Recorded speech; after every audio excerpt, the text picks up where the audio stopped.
السلام علیکم ورحمۃ اللہ وبرکاتہ۔ حامد و مسلیا اما بعد، اسلامی بھائیوں، ماہ رجب حرمت والے مہینوں میں سے ایک مہینہ ہے جس کی تقدس اور حرمت کا خیال رکھنا از حد ضروری ہے۔ یعنی ہم اس مہینے میں زیادہ سے زیادہ ان نیکیوں کو انجام دیں جو قرآن و سنت سے ثابت ہیں اور حرام کاموں سے بچیں۔ لیکن افسوس صد افسوس، بعض مسلمان ایسی چیزوں کو نیکیاں سمجھ کر کے اس مہینے میں انجام دے رہے ہیں جن کا ثبوت قرآن و سنت سے نہیں ہے، بلکہ وہ سب کے سب نیکیاں بدعت و خرافات ہیں۔ وہ لوگ صرف اور صرف باپ دادا کی ریتی رواج پر عمل کر رہے ہیں۔ اللہ تبارک و تعالی بیان فرماتا ہے نبی کریم صلی اللہ علیہ وسلم کے بارے میں سورہ اعراف آیت نمبر 157 میں، یأمرہم بالمعروف وینہاہم عن المنکر ویحل لہم الطیبات ویحرم علیہم الخبائث ویضع عنہم عصرہم والاغلال التي كانت علیہم۔ نبی کریم صلی اللہ علیہ وسلم کے بارے میں اللہ رب العالمین نے بیان فرمایا، یأمرہم بالمعروف وینہاہم عن المنکر، کہ نبی کریم صلی اللہ علیہ وسلم لوگوں کو بھلائی کا حکم دیتے ہیں اور برائی سے روکتے ہیں۔ وَيُحِلُّ لَهُمُ الطَّيِّبَاتِ، اور ان کے لیے حلال چیزوں کو، پاکیزہ چیزوں کو وہ حلال کرتے ہیں اور خبائث کو حرام قرار دیتے ہیں، اور ان کی گردن پر جو بوجھ تھا اس کو ختم کیے، اور جو بیڑیوں میں جکڑے ہوئے تھے اس کو بھی ختم کر دیے۔ میرے پیارے بھائیوں، اس آیت میں اللہ تبارک و تعالی نے نبی کریم صلی اللہ علیہ وسلم کے کام اور کاج کے بارے میں ذکر کیا کہ آپ صلی اللہ علیہ وسلم لوگوں کو بھلائی کا حکم دیتے تھے اور برائی سے روکتے تھے، اور جو لوگوں نے حلال چیزوں کو حرام کر لیے تھے تو آپ صلی اللہ علیہ وسلم نے اس کو حلال کیے، اور اسی طریقے سے جو حرام چیزیں تھیں اس کو ان لوگوں نے حلال کر لیے تھے تو آپ صلی اللہ علیہ وسلم نے اس کو حرام قرار دیے۔ اور ایسے ہی باپ دادا کی بیڑیوں میں یا ریتی رواج میں جو پھنسے ہوئے تھے، اس بندھن میں بندھے ہوئے تھے، تو آپ صلی اللہ علیہ وسلم نے تمام لوگوں کو ان بیڑیوں سے آزاد کرائے۔ لیکن افسوس کے ساتھ کہنا پڑتا ہے کہ آج مسلمان پھر باپ دادا کی ریتی رواج پہ جا رہا ہے، باپ دادا کی بیڑیوں میں وہ جکڑا ہوا ہے کہ ہمارے باپ دادا نے ایسا کام کیے تو ہم یہ کام کر رہے ہیں، حالانکہ ان کا ثبوت قرآن و سنت سے نہیں ہے۔ انہی میں سے، انہی بندھنوں میں سے یا انہی بیڑیوں میں سے ماہ رجب کے کنڈے ہیں۔ ماہ رجب کے کنڈے کے بارے میں یہ مشہور ہے کہ یہ ہے جعفر صادق رحمہ اللہ اس دن پیدا ہوئے، یعنی 22 رجب کو پیدا ہوئے،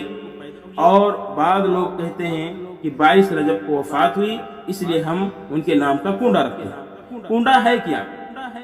کنڈا یہ ایک مٹی کا برتن ہے جس میں خستہ پوریاں ڈالی جاتی ہیں، لوگ خود بھی کھاتے ہیں اور دوسروں کو بھی کھلاتے ہیں، اور یہ سمجھتے ہیں کہ بہت بڑا یہ دین کا کام ہے اور اس کو نیکی کا کام سمجھ کر کے انجام دیتے ہیں۔ اور کنڈے کے بارے میں یہ بات بھی مشہور ہے کہ ہے جعفر صادق رحمہ اللہ نے یہ بات بیان کی کہ جو شخص میرے نام کا کنڈا 22 رجب کو رکھے گا اور کسی پریشانی اور مصیبت میں ہے، اگر وہ میرے نام کا وسیلہ لے کر کے دعا کرے گا تو اس کی ساری پریشانیاں، مصیبتیں، تکلیفیں ختم ہو جائیں گی اور اس کی تمام حاجتیں پوری ہو جائیں گی، اور اگر اس کی حاجتیں پوری نہیں ہوئی تو کل قیامت کے دن میرا گردن اس کے ہاتھ میں ہوگا، میرا دامن اس کے ہاتھ میں، وہ میرے دامن کو پکڑ سکتا ہے۔ میرے پیارے بھائیوں، یہ باتیں بیان کی جاتی ہیں۔ سب سے پہلے ہم دیکھتے ہیں جعفر صادق کی تاریخ اور وفات کے بارے میں، جو یہ بیان کرتے ہیں کہ 22 رجب کو آپ کی پیدائش ہوئی، تو آپ کی پیدائش 22 رجب کو نہیں ہوئی بلکہ 17 ربیع الاول کو ہوئی، اور بعض لوگ یہ کہتے ہیں کہ 22 رجب کو آپ کی وفات ہوئی، تو 22 رجب کو آپ کی وفات بھی نہیں ہوئی بلکہ 15 شوال کو آپ کی وفات ہوئی۔ تو یہ باتیں بھی تاریخی اعتبار سے غلط ہیں۔ جب ہم تاریخ کے پنے کو پلٹتے ہیں تو پتہ یہ چلتا ہے کہ آپ کی پیدائش 17 ربیع الاول کو ہوئی اور وفات 15 شوال کو ہوئی۔ اور اسی طریقے سے جو یہ واقعہ بیان کرتے ہیں کہ امام جعفر صادق رحمہ اللہ نے یہ بات کہی ہے کہ میرے نام کا کنڈا رکھو، آپ کی تمام ضرورتیں اور حاجتیں پوری ہو جائیں گی، اس کی کوئی حقیقت نہیں، بلکہ یہ خرافات پر مبنی باتیں ہیں۔ اور اسی طریقے سے 27 رجب کو روزہ رکھنا، اسے ہزاری روزہ کے نام سے تعبیر کیا جاتا ہے یا موسوم کیا جاتا ہے، حالانکہ 27 رجب کو روزہ رکھنا کہیں پر قرآن و سنت سے ثابت نہیں ہے کہ خاص 27 رجب کو روزہ رکھا جائے۔ بعض لوگوں کا یہ خیال ہے کہ جو شخص 27 رجب کو روزہ رکھے گا تو اسے 1000 روزے کے برابر اجر ملے گا، ثواب ملے گا۔ جب ہم اس روایت کو دیکھتے ہیں، اسنادی حیثیت سے اس روایت پر جب ہم غور کرتے ہیں تو پتہ یہ چلتا ہے کہ یہ حدیث موضوع ہے، من گڑھت ہے، نبی کریم صلی اللہ علیہ وسلم کی طرف جھوٹی نسبت کر دی گئی ہے، اور بعض روایتوں میں تو شدید ذوق پایا جاتا ہے۔ اس لیے میرے پیارے بھائیوں، رجب کے حوالے سے جو روزے مشہور ہیں، مخصوص روزے، وہ سب بدعت و خرافات میں شامل ہوتے ہیں۔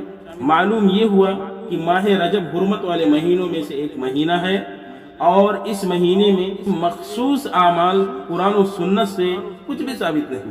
اللہ رب العزت سے دعا ہے کہ الہ العالمین ہم تمام لوگوں کو قرآن و سنت کے مطابق زندگی بسر کرنے کی توفیق عطا فرما۔ آمین، تقبل یا رب العالمین۔ والسلام علیکم ورحمۃ اللہ وبرکاتہ۔